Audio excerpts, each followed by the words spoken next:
शक्ति की साधना, शक्ति की उपासना करने के इस पर्व की मैं सुदर्शन के वीर दर्शक, धर्म प्रेमी दर्शक, देश प्रेमी दर्शकों को शुभकामनाएं देता हूं। लेकिन आज नवरात्र के दिन पर मैं आपके सामने एक प्रश्न लेकर आया।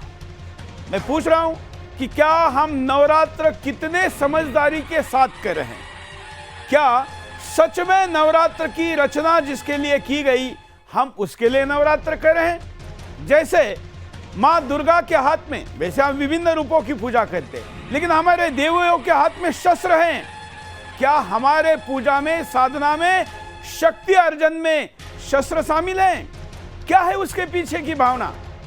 हम उपवास करते हैं, क्यों करते हैं हमें पता भी है।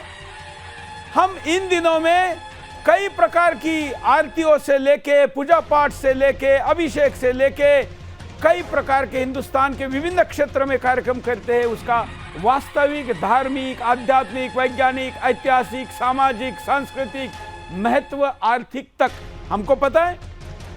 मैंने जब कई लोगों से बात की तो ये ध्यान में आ गया कि लोग इसका वास्तव नहीं जानते। लोग हाँ, परंपरा के रूप में इसका पालन करें, क्योंकि परंपरा बनी ही इसलिए होती है कि अगर आप बहुत कुछ ज्यादा जानते भी ना हो, लेकिन परंपरा के नाम पर फॉलो कर सकते हो।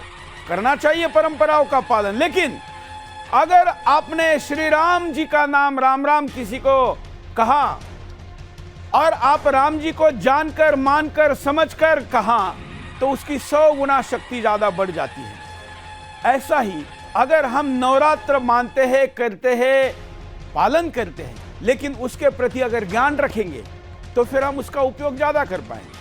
और मैं उसका केवल आध्यात्मिक और धार्मिक पहलू ही नहीं, उसके वैज्ञानिक, सांस्कृतिक, ऐतिहासिक, सामाजिक, मनोवैज्ञानिक, आर्थिक, पारंपरिक सारे पहलुओं पर चर्चा करना चाहता हूं। आपको स्मरण होगा, पीछे हमने ऐसे 25 मुद्दों पर नवरात्र की चर्चा की। इस वर्ष हमने 11 मुद्दे निकाले हैं और आपके साथ इसकी चर्चा करेंगे। हमने विशेषज्ञ भी रखे हैं, साथ साथ में आपके कॉल भी लेंगे। लेकिन जरा विस्तार से पहले मुद्दे को समझते हैं।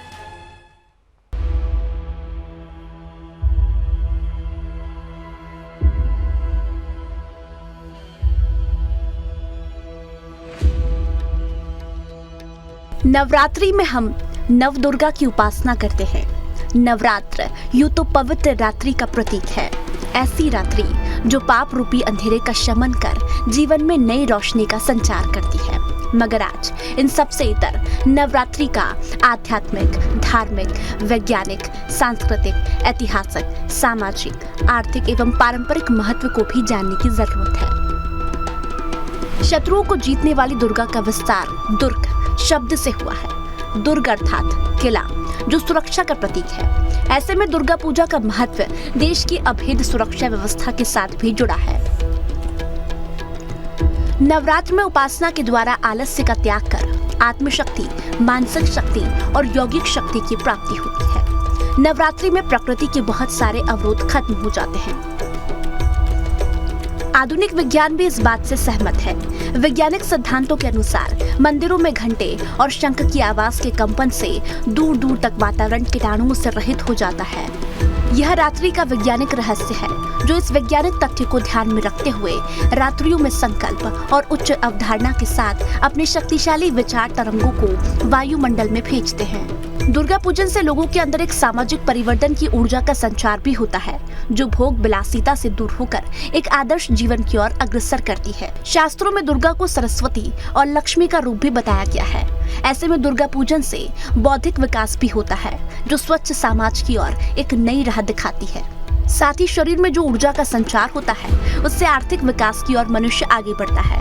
नवरात्र के पीछे का वैज्ञानिक आधार यह भी है कि पृथ्वी द्वारा सूर्य की परिक्रमा काल में एक साल की 4 संधियां हैं, जिनमें से मार्च व सितंबर माह में पड़ने वाली गोल संधियों में साल के 2 मुख्य नवरात्र पड़ते हैं।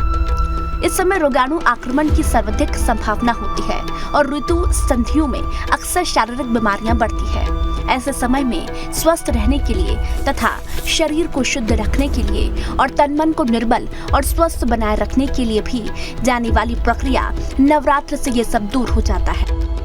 रूपक के द्वारा हमारे शरीर को 9 मुख्य द्वारों वाला कहा गया है और इसके भीतर निवास करने वाली जीवनी शक्ति का नाम भी दुर्गा देवी है। इन मुख्य इंद्रियों के अनुशासन, स्वच्छता, तारतम्य स्थापित करने के प्रतिरूप में शरीर तंत्र को पूरे साल के लिए सुचारू रूप से क्रियाशील रखने के लिए 9 द्वारों की सिद्धि का पर्व 9 दिन मनाया जाता है। National institute of neuro science के डॉक्टर GS बर्नी का कहना है कि अभ्यास के साथ समय का भी बहुत महत्व है।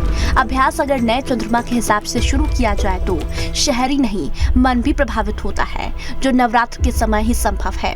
वहीं प्रोफेसर गिराल्ड के अनुसार भारत ही नहीं दुनिया भर में इन तारीखों में प्रकृति अपने रंग बदलती है। खगोल विज्ञानियों के अनुसार 9 दिनों तक व्रत रखने वाले लोग नवरात्र के समय आइंस्टीन और न्यूटन जैसे प्रतिभा को हासिल कर सकते हैं, क्योंकि न्यूटन और आइंस्टीन के नवरात्र के समय प्रकृति में होने वाले परिवर्तन को विस्तार से वर्णन किया है। साथ ही कई सारे प्रयोगों का निराधारण भी किया है, जो ध्वनि तरंग और गुरुत्वाकर्षण से संबंधित है।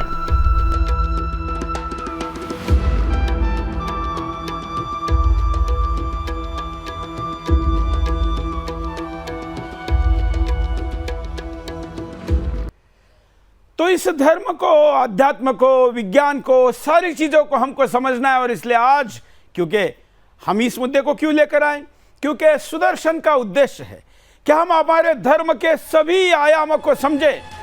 हम किसी अधर्मी के साथ चर्चा करने के लिए, संवाद करने के लिए कुतर्कों का बलि न पड़े। हमारे पास हमारे इस ज्ञान का पूर्ण भंडार है, तो क्यों नहीं हम उसका पालन करते।